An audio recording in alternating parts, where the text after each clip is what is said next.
I've been struggling so much in the past year with my need to show up, to speak up. Witnessing the deepening divides between family members within my local community and worldwide, seeing how our eroding ability to hear one another has hindered any hope of generative conversations, how much of our emotional energy has been channeled toward divisions.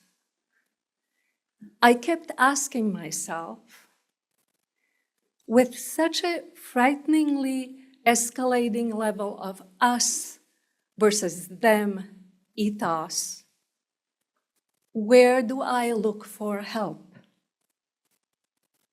with finding the most healing, the most unifying way to show up? Then the answer rolled in from an unexpected source. My grandmother, someone I never met. Still, she's someone I'm still getting to know. And as I grow older, and my capacity for holding the particular horror of her experience expands, I appreciate her guidance more and more. My paternal grandmother, Yolande Klein, was a palpable presence in my childhood home in eastern Slovakia. In pictures, she was a kind, dignified woman in a black silk dress with a white collar, whose portrait hung over the family bed in our one-room living quarters. My father's nightly ritual was to stand on tiptoe and touch the glass held by the mahogany frame with his lips. Then he'd invite my sister and me to say goodnight to our grandmother. I'm not sure that childhood trauma therapists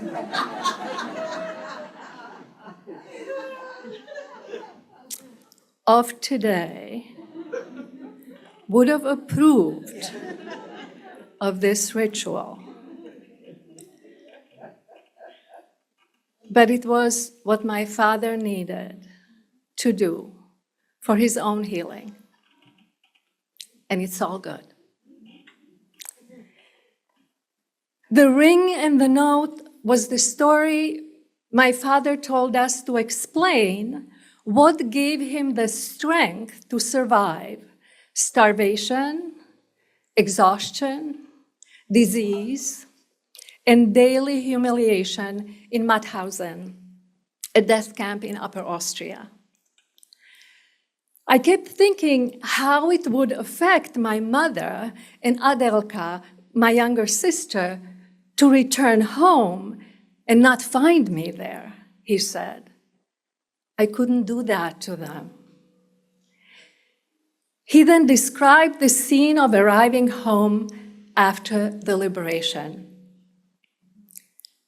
I walked up 3 flights of stairs, ready to wrap my arms around my mother and sister, and found strangers living in our apartment.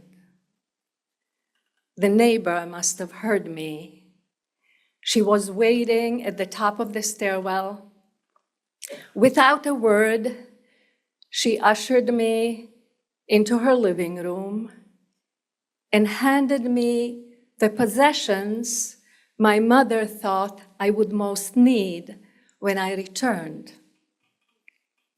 A winter coat, a down blanket, a ring, and a note. It read,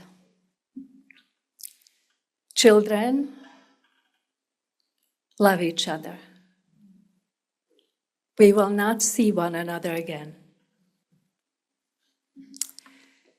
Later, my father learned that his mother died in the cattle car on the way to Auschwitz, a death camp in Poland.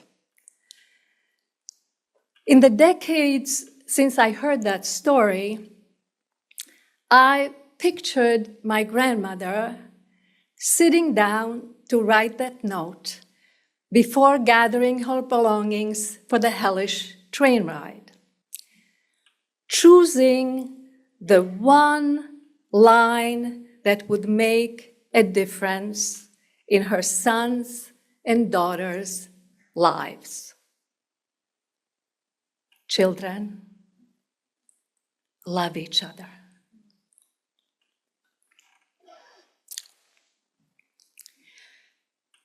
My father's sister, Adelka, didn't read that note because she and her husband were executed during a massacre 6 months before the war ended.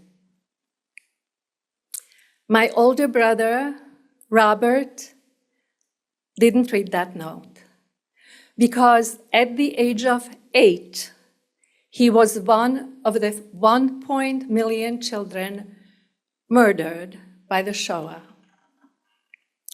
My uncle, a newlywed, didn't read that note because he was shot trying to escape from the cattle car on the way to Buchenwald. My cousin didn't read that note because she didn't get to be born. When my aunt, shortly before deportation, found out she was newly pregnant, she aborted her cherished child.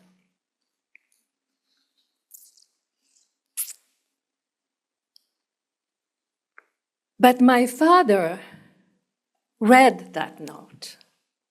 So did my mother, the woman he married, who survived her young son's murder and Auschwitz. My sister and I heard that story and its command many, many times. Children, love each other. It's an injunction that continues to haunt me. Though I strive to do better, love is often not the first response toward my own shortcomings, let alone toward the behavior of many of my human siblings. Still, I trust that the attitude my gentle grandmother asked me to lead with is always there, buried underneath the resentment, distrust, rage.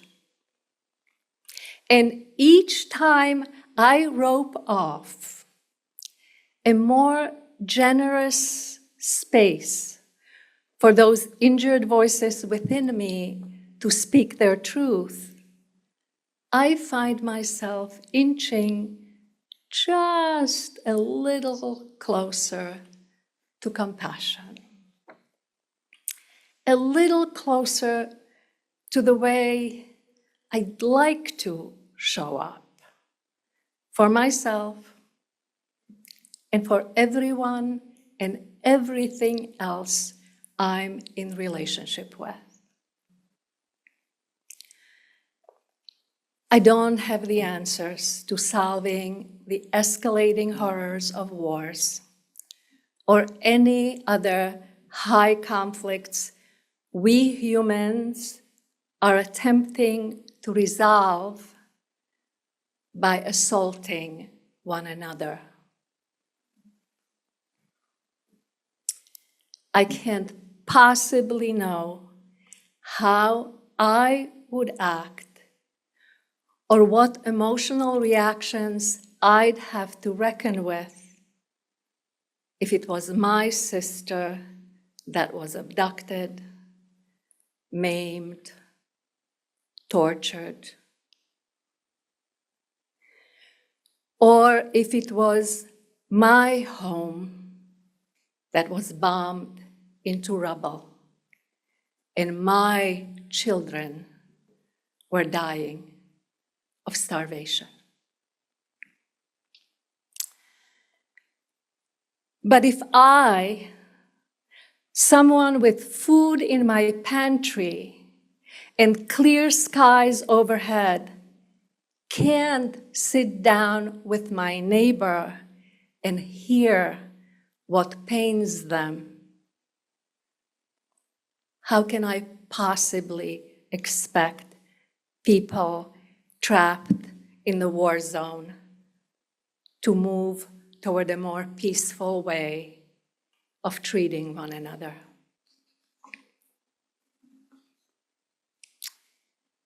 My father survived the unsurvivable for the sake of the people he loved.